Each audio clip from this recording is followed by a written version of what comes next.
ہم خود اپنے اپنے گھروں کو یہ حدیث صحیح مسلم کی ہے۔ عزیزان گرامی، ہمیں اپنی عادتوں کو بدلنا پڑے گا اور اپنی آل اولاد کو کے لیے نمونہ بنانا پڑے گا۔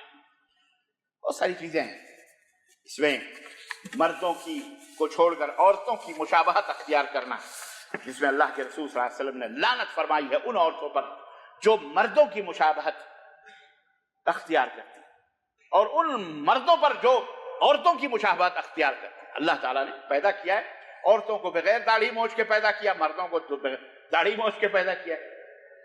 اب کچھ لوگوں کو شوق ہے عورت بننے کا، حالانکہ اگر ان کو کہو تم ہجڑے ہو، تم زنخے ہو، تم مخنث ہو، تم عورت ہو، بڑی بڑی چڑیں گے، لیکن پھر بھی استروں پہ استرے ڈالتے رہیں گے۔ عورت کی شکل آپ کو بڑی اچھی لگتی ہے؟ آپ جس نبی کو مانتے تھے وہ نبی، اللہ اکبر، چہرے کے اوپر اس نبی کے نور تھا، روشنی تھی، سب سے خوبصورت دنیا کی۔ وَأَجْمَلَ مِنْكَ لَمْ تَرَ قَطُّ عَيْنِي وَأَكْمَلَ مِنْكَ لَمْ تَلِدِ النِّسَاءُ۔ میرے حبیب آپ کی طرح حسین اور خوبصورت تو قیامت تک کوئی عورت جن ہی نہیں سکتی ہے، اور آپ کی طرح تو کوئی پیدا بھی نہیں ہو سکتا ہے۔ یہ حضرت حسان بن ثابت کے شعر تھے۔ ہمارے نبی اتنے حسین اور ہم کجڑے کمڑے، پتہ نہیں کیسی کیسی شکل، اور اس کے اوپر غیر عورتوں کی شکلیں بنا کے پھرتے ہیں، چھوٹیاں، پتہ نہیں چلے عورت کی کہ مرد کی۔ لباس عورتوں کے، مردوں کے لباس سے مرد بنا۔ اللہ کے رسول صلی اللہ علیہ وسلم لعنت فرمائی، اور جن معاشرے میں ایسے افراد کی کثرت ہو، یقیناً وہ لعنت۔ حضرت لوط علیہ السلام کی قوم تھی جو ہم جنسی کرتی تھی آپس میں، وہ بغیر داڑھی کے وہ داڑھی چھلواتے تھے، کیوں؟ اس لیے کہ وہ ہم جنسی کرتے تھے، مرد سے اپنی شہوت کو بجھاتا تھا۔ وہ اس قوم کی علامت، لوتیوں کی علامت ہے، یہ لوتی قوم جو تھی۔ اور آج ہمیں بڑا اچھا لگتا ہے اپنے چہروں کو نور سے پر کرو، داڑھیاں بڑھاؤ، داڑھیاں رکھو، پیارے نبی کی سنتوں کو بڑھاؤ۔ اسے ذلیل کرو گے تو تم خود ذلیل رہو گے، اور ہو دیکھ لو کبھی سدھر نہیں سکتے۔ یہ نہ سوچو کہ کوئی مال پا جانا، کوئی دولت پا جانا بہت بڑی کامیابی، کوئی کامیابی نہیں ہے۔ اللہ جس سے راضی اور خوش ہو وہ چند ہی لوگ ہوتے ہیں۔ اللہ ہمیں ہدایت عطا فرمائے۔ اور ریانت الفحاشی جو آج ہمارے معاشرے کا میں جدید دور کا فیشن بن چکا ہے، جو عورت جتنے ہی ننگی ہو جائے وہ اتنی ہی فیشنیبل ہے، وہ اتنی ہی ایڈوانس ہے، وہ اتنی ہی جدید دور۔ وہ بہت مردوں کے پجامے کرتے ٹخنے کے نیچے لٹک رہے ہیں، اور عورتوں کے پہلے تو گھٹنوں تک تھے، پھر رانوں تک آئے، اب تو رانوں سے بھی اوپر ہو گئے۔ استغفر اللہ۔ جس قوم کے اندر عریانت و فحاشی پیدا ہو جائے، بے حیائی پیدا ہو جائے، وہ قوم، وہ معاشرہ، وہ سماج فساد زدہ ہو جاتا ہے، بگڑ جاتا ہے۔ اللہ اس کے اوپر رحم نہیں پڑے۔ یہ سب ذمہ داریاں ہماری ہیں عزیزان گرامی۔ اسی طرح سے قطع رحمی کرنا، اپنے خونی رشتوں کو ختم کرنا، کاٹنا پیٹنا، یہ بھی ہے۔ پڑوسی کو تنگ کرنا، اسی طرح سے تجارت کے مالوں میں غلط بیانی کرنا۔ تجارت جو کرتے ہیں کتنا جھوٹ بولتے ہیں، لینے والا بھی جھوٹ بولتا ہے۔ 10 روپے کا تو فلانی جگہ مل رہا ہے، تم 15 روپے میں کیوں دے رہے ہو؟ یہ بھی جھوٹ بول رہا، وہ بھی جھوٹ رہا، ارے یہ تو بھائی یہ 20 روپے کا، تو آپ کو میں 10 روپے میں کیسے دے دوں؟ دونوں جھوٹ بول اور دونوں ایک دوسرے کو الو بنا رہے۔ اللہ کے رسول صلی اللہ علیہ وسلم نے فرمایا کہ 3 آدمی وہ ہیں جو قیامت دن اللہ تعالیٰ نہ لا یکلمہم اللہ ان سے بات نہیں کرے گا، نہ ان کی طرف نظر رحمت کر کے دیکھے گا، نہ ان کو معاف کرے گا، وَلَهُمْ عَذَابٌ شَدِيدٌ، اور ان کے لیے دردناک عذاب ہے۔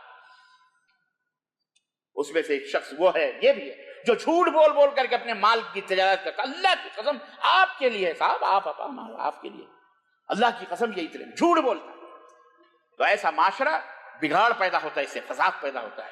اور آخری بات تو نہیں ہے یہ، لیکن میں اپنی بات ختم کرتا ہوں۔ قوم پرستی ہمارے اندر، زبان پرستی، رنگ پرستی، ہم کالے تو گورا، ہم سندھی تو پنجابی، تو کیرلا تم ملیالم، تم ہندی تو بنگالی، تم پاکستانی تم جاپانی، تم ایرانی تم تورانی، تم افغانی تم فلانی۔ قوم پرستیاں، ہماری قوم کا ہے وہ، ہماری قوم کا ہے وہ، ہمارے قبیلے کا ہے وہ، جھوٹ ہے پھر بھی بس کچھ بھی ہمارا بھائی، ہمارے خاندان کا ہے، ہمارے قبیلے کا ہے، غلط ہے ہمارے قبیلے کا ہے۔ دوسروں کو اس طرح سے یہ قوم پرستی جس قوم میں آتی ہے، اللہ کے رسول صلی اللہ علیہ وسلم نے فرمایا کہ اللہ تعالیٰ نے تم سے جاہلیت کی نخوت اور آبا و اجداد کا فخر اللہ تبارک و تعالیٰ نے ہٹا دیا ہے، بدلا دیا ہے۔ لوگ صرف 2 طرح کے ہیں، یا مومن اور پرہیزگار متقی، یا فاسق و فاجر اور بدبخت۔ اس لیے تمام لوگ كلكم من آدم وآدم يا أيها الناس إنا خلقناكم من ذكر وأنثى وجعلناكم شعوبا وقبائل لتعارفوا إن أكرمكم عند الله أتقاكم. اے دنیا کے لوگوں، ہم نے تمہیں ایک ماں اور ایک باپ سے پیدا کیا، ایک ماں اور ایک باپ، ہم سب ایک ماں ایک باپ کے۔ بتاؤ ہم آدم علیہ السلام شیخ تھے کہ سید تھے کہ مرزا تھے کہ پٹھان تھے کہ مغل تھے کہ پنجابی تھے کہ سندھی تھے کہ گجراتی تھے، کیا تھے؟ کیا ہندی تھے کہ جاپانی تھے کہ کیا تھے؟ ہنستے آدم ہنستے ہوا کیا تھے؟ ہم بھی تم بھی سب انہی کی اولاد ہیں۔ پھر یہ ذات، یہ بات، یہ رنگ، یہ نسل کیوں؟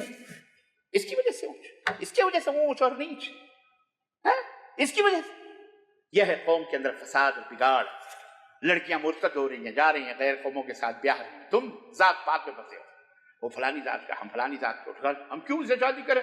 ان کا تو ایسا، ہمارا تو ایسا۔ ان اکرمکم عند اللہ اتقاکم، تم میں سب سے شریف بہترین آدمی ہوا ہے جو تم میں ہے، تم میں سب سے زیادہ اللہ سے ڈرنے والا ہو۔ وہ سڑک پر بیٹھا ہوا موچی کیوں نہ ہے، وہ سڑک پہ مارنا والا، جھاڑو مارنے والا شخص کیا ہو جسے تم چھوٹا سمجھتے ہو، اگر وہ متقی ہے تو اللہ وہ اللہ کے سب سے بڑا ہے۔ عزیزان گرامی، باتیں بہت ہیں، بہرحال یہ چند معاشرے اور سماج کے بگاڑ کے اسباب اور عوامل اور اعمال تھے۔ اللہ ہمیں ان تمام برائیوں سے دور فرمائے اور اللہ ہمیں مسلمان بن کر آپس میں اتحاد و اتفاق سے رہنے کی توفیق عطا فرمائے۔ اللہ ہم سب کی اصلاح فرمائے، ہمارے آل اولاد کی اصلاح فرمائے اور ہم سب کو جنت الفردوس میں جگہ عطا فرمائے۔ آمین یا رب العالمین۔ بارک اللہ لنا ولکم فی القرآن العظیم ونفعني وإياكم بالآيات والذكر الحكيم إنه تعالى جواد كريم ملك بر رؤوف رحيم۔